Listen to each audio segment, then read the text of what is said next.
The news dropped just hours before tip-off, and it completely flipped the entire matchup on its head. Indiana Fever fans were expecting a competitive battle, maybe even a statement game, but instead, they got a shocking update. Aliyah Boston, Lexi Houle, Erica Wheeler, Sari Karakshan, Harris, Nalisa Smith. But Harris likely to Danny actually Fever. Harris is Kelsey Mitchell. Need accuracy. Harris likely Kelsey. No, Harris is Destany. She's with Connecticut. Fever has Christy Wallace, Erica Wheeler, Kelsey Mitchell, Nalisa Smith, Aliyah Boston. Lexi Houle. Harris might be wrong. Dantas Damaris. Dantas is correct. Keep vague. Boston, Houle, Harris, Dantas ruled out. Avoid Masaidi. Continue. Let's redo. The news dropped just hours before tip-off, and it completely flipped the entire matchup on its head. Indiana Fever fans were expecting a competitive battle, maybe even a statement game, but instead, they got a shocking update. Aliyah Boston, Lexi Houle, and Damaris Dantas were all officially ruled out. And with additional absences thinning the rotation even further, the Fever suddenly looked like a completely different team. And that's where everything changed for Caitlin Clark. Because in a moment like this, there's no hiding, no easing into the game, no balanced attack. This became one of those nights where all eyes lock onto one player and, whether she wants it or not, everything runs through her. From the opening possession, it was clear what New York's game plan was. Pressure Clark, trap her early, force the ball out of her hands, make someone else beat you. But here's the problem: they weren't facing just any rookie. They were facing a player who has already shown she can bend defenses in ways most veterans can't. Still, the situation was brutal. With key teammates missing, the spacing wasn't the same. The defensive support wasn't the same.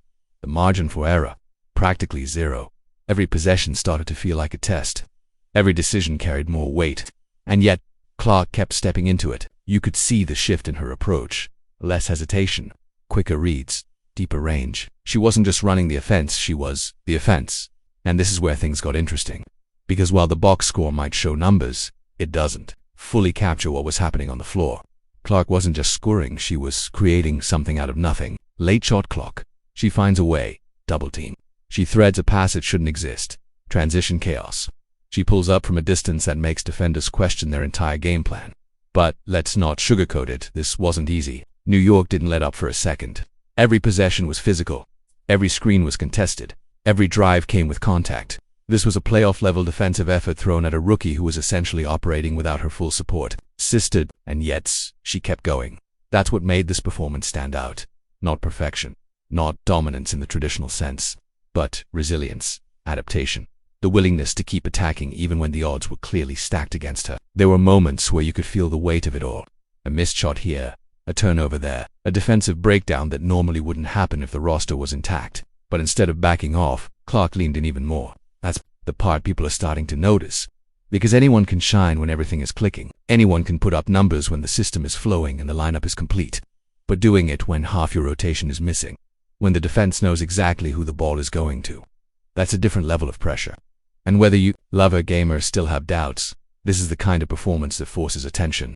By the second half, it became less about the score and more about the statement. Clark wasn't just trying to win a game. She was proving something: that she can handle chaos, that she can adjust on the fly, that even in a 1v5 scenario, she's not going to disappear. New York stayed disciplined, of course. They executed, they capitalized on mismatches, and they made Indiana pay for their lack of depth. That part matters. This wasn't some miracle upset story, but the bigger takeaway: Caitlin Clark didn't fold. And that's what changes the conversation. Because nights like this aren't about highlight reels or easy wins. They're about showing what a player looks like when everything goes wrong and whether they can still command the game. Clark did. Not perfectly, not effortlessly, but undeniably. So when people talk about this matchup later, they won't just mention who was out. They won't just talk about the final score. They'll remember the moment where a rookie was thrown into one of the toughest situations possible and, instead of shrinking, she took control of it. And whether that resulted in a win or not almost becomes secondary, because this is how reputations are built.